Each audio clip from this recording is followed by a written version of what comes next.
สบายดีท่านผู้ชมที่เคารพยินดีต้อนรับท่านผู้ชมเข้าสู่ข่าวภาคเที่ยงประจำวันจากหอข่าวโทรภาพแห่งสัตว์เราทวิตนี้ไปติดตามที่ประธานธงลุ้นศรีสุริตประธานประเทศแห่งสาธารณรัฐประชาธิปไตยประชาชนลาวเข้าเยี่ยมพบปะกับสมเด็จเจ้าจักรพรรดินารุฮิโตะแห่งประเทศญี่ปุ่น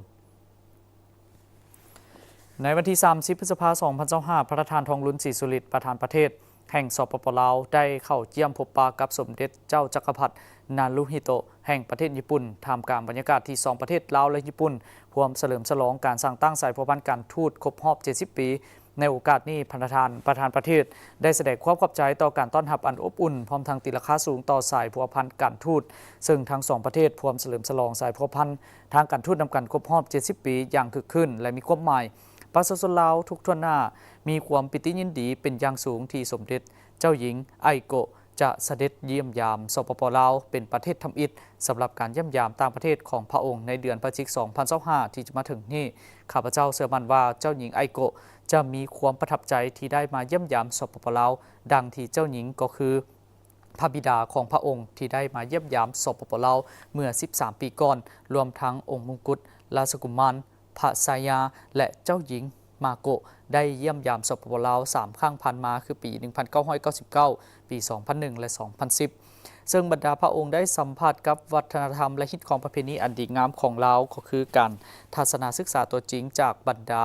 โครงการที่เป็นสัญลักษณ์ของการร่วมมือลาวญี่ปุ่นที่ได้ประกอบส่วนอันสำคัญเข้าในการพัฒนาเศรษฐกิจและสังคมของสปป.ลาวตลอดระยะผ่านมา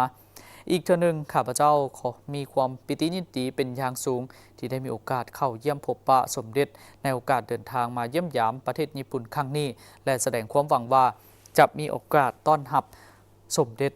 เจ้าจักรพรรดิและพระราชินีเยี่ยมยามสปป.ลาวของพวกข้าพเจ้าในเวที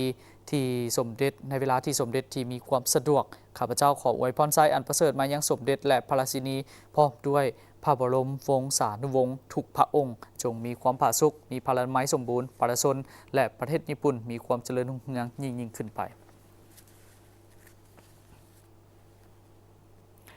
ลาวจีนเพิ่มทวีการร่วมมือในการพัฒนาและส่งเสริมการท่องเที่ยวในใส่ดึงดูดนักท่องเที่ยวจีนมาท่องเที่ยวลาวนับมือนับเพิ่มขึ้น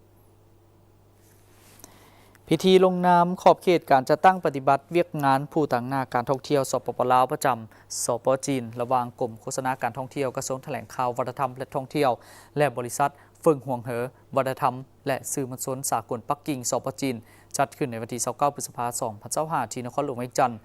การลงนามในครั้งนี้ต่างหน้าฝ่ายลาวโดยท่านภูธรดาลลมห้องหัวหน้ากรมโฆษณาการท่องเที่ยวกระทรวงแถลงข่าววัฒนธรรมและท่องเที่ยวและฝ่ายจีนโดยท่านนางจางเซียวเหยียนประธานบริษัทเฟิงหัวเหอวัฒนธรรมและสื่อมวลชนสากลปักกิ่งสปป.จีนให้เกียรติเข้าร่วมเป็นพยานโดยท่านนางดารินีพรหมวงศารองรัฐมนตรีกระทรวงแถลงข่าววัฒนธรรมและท่องเที่ยวมีผู้ต่างหน้าจากภาคส่วนที่เกี่ยวข้องเข้าร่วม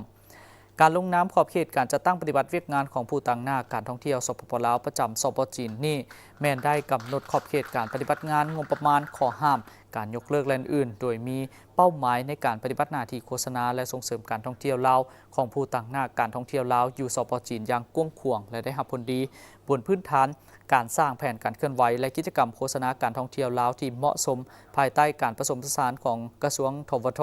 และสถานทูตลาวประจำจีนเพื่อพัฒนาส่งเสริมการท่องเที่ยวลาวนำเสนอทางแห่งผลิตภัณฑ์การท่องเที่ยวการบริการเพื่อดึงดูดนักท่องเที่ยวจีนมาเที่ยวลาวนับมือนับเพิ่มขึ้นสำหรับนักท่องเที่ยวจีนได้กลายเป็นตลาดท่องเที่ยวขนาดใหญ่ของลาวและปี 2024 นักท่องเที่ยวจีนมาเที่ยวลาว1 ล้านกว่าเถื่อคน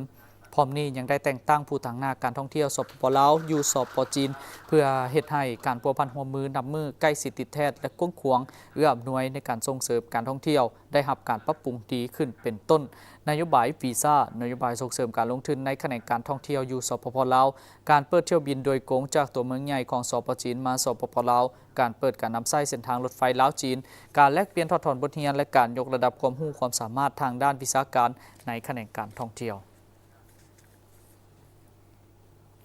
ท่านผู้ชมถึงว่าเศรษฐกิจของสปป.ลาวจะมีการขยายตัวอย่างเข้มแข็งถึง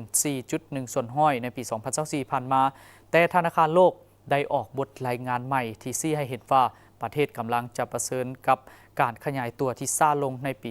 2025 สิ่งท้าทายหลักยังแม่นปัญหาภัยเงินเฟ้อการขาดแคลนแรงงานและระดับหนี้สินที่สูงขึ้นสิ่งเหล่านั้น กำลังกดน่วงต่อการฟื้นตัวทางเศรษฐกิจของประเทศ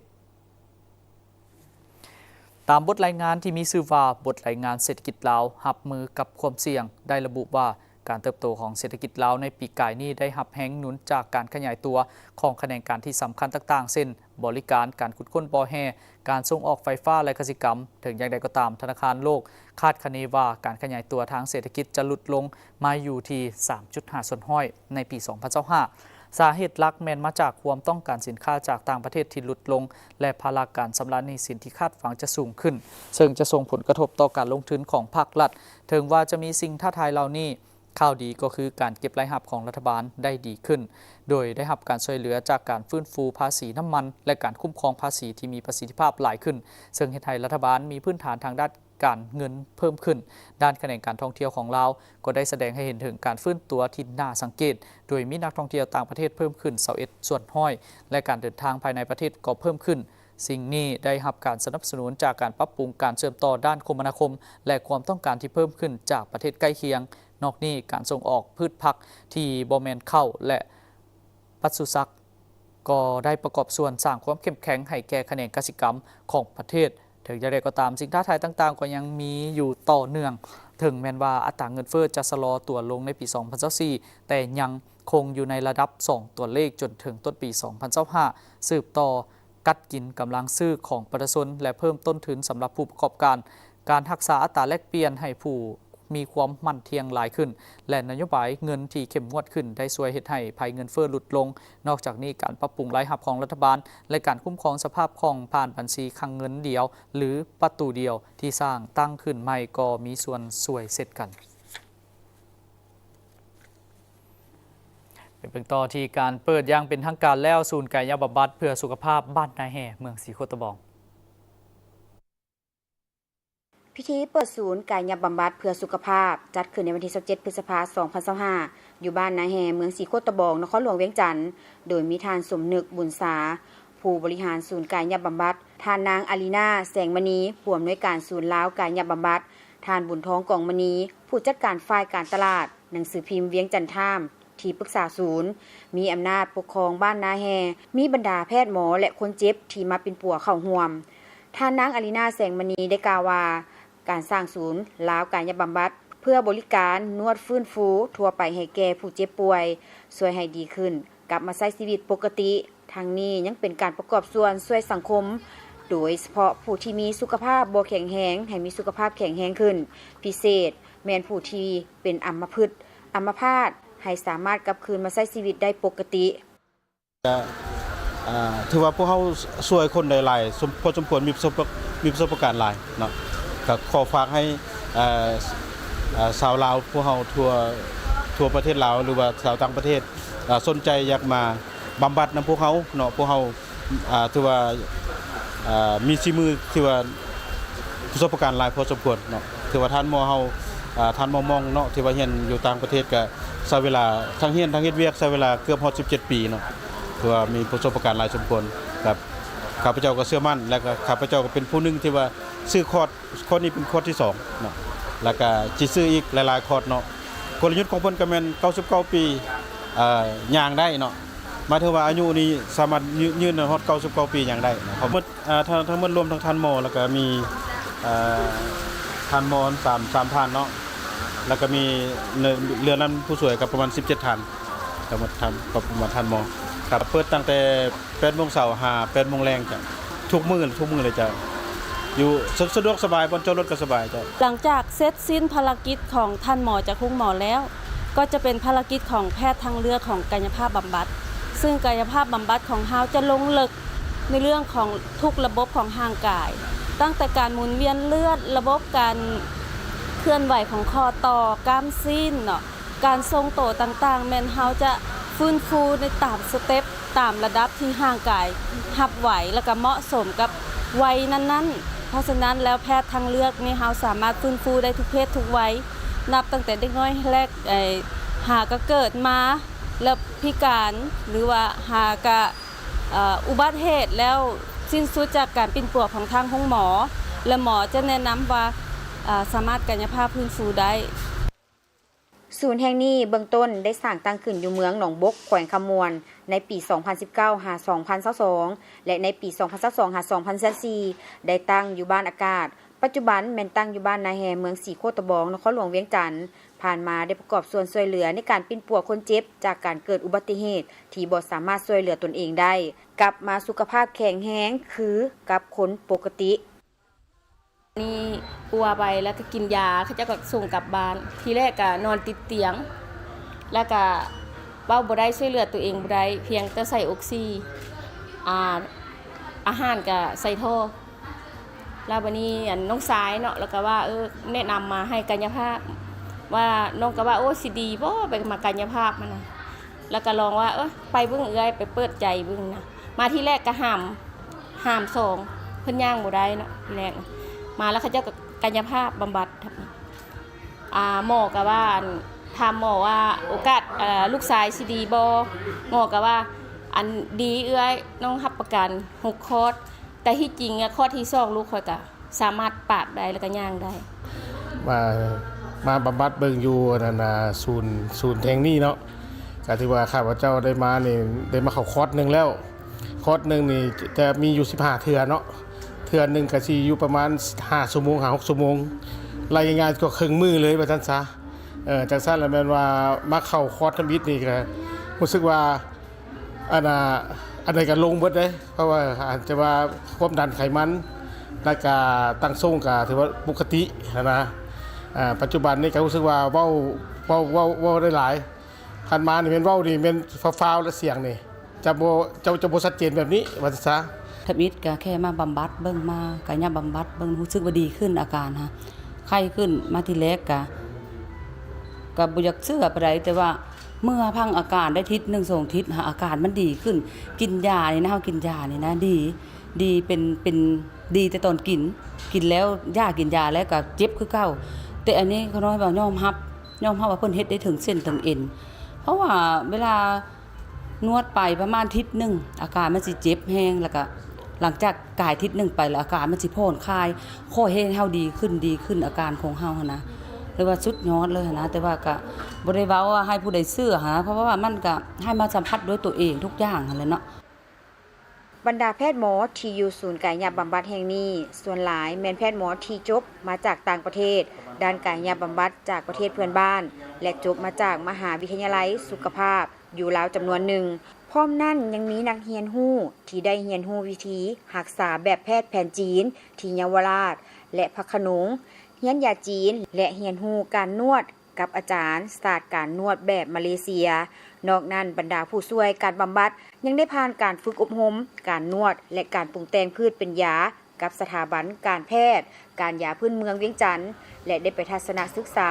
ห้องหมอกลางฮานอยที่สาธารณรัฐสังคมนิยมเวียดนามเมียนมากัมพูเชียไทยและประเทศอื่นๆในภาคพื้นพร้อมทั้งภายในประเทศปี 2025 แขวงสวรรณเขตมีคาดหมายจะปลูกไม้ให้ได้ 3,245 เฮกตาร์และฟื้นฟูป่าไม้ให้ได้ 41,000 เฮกตาร์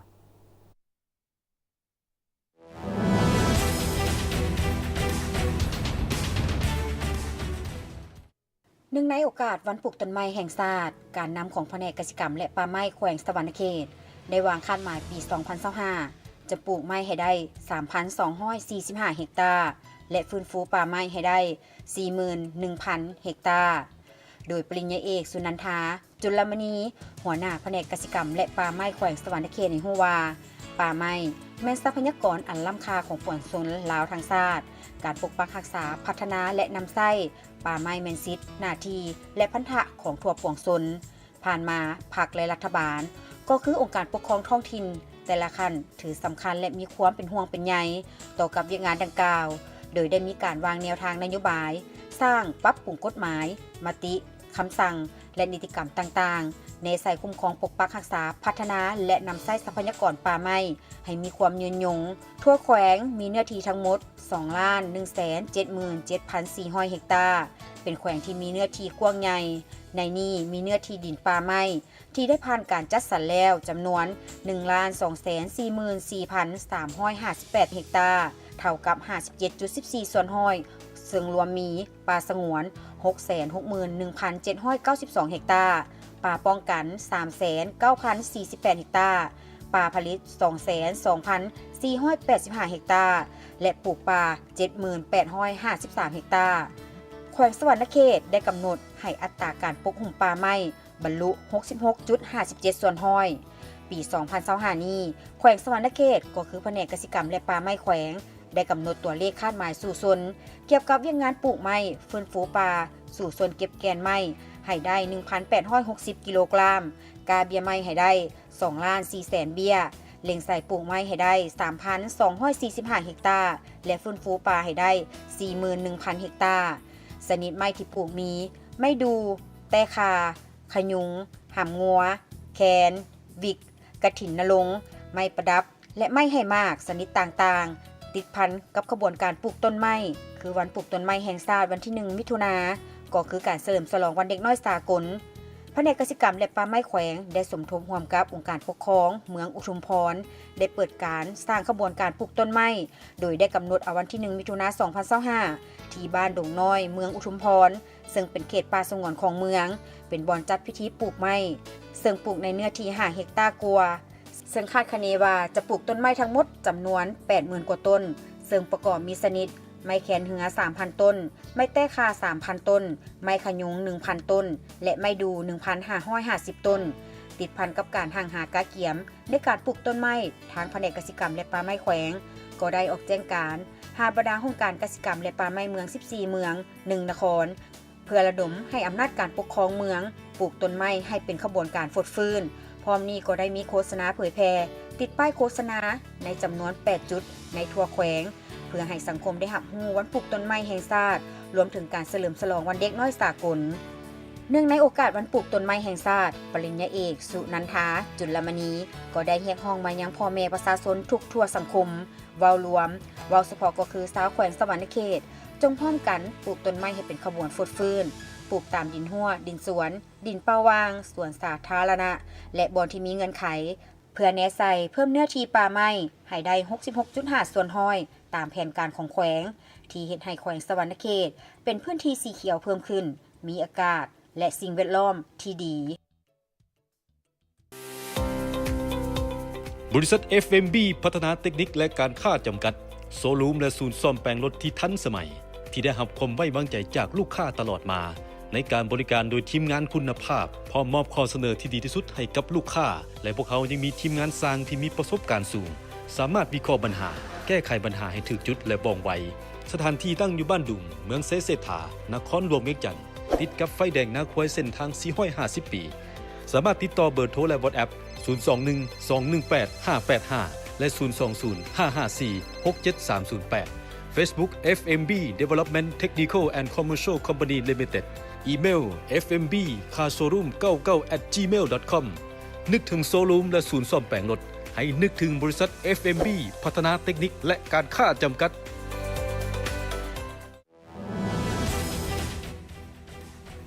ท่านผู้ชมจากนี้ไปติดตามรับชมข่าวต่างประเทศและข่าวกีฬา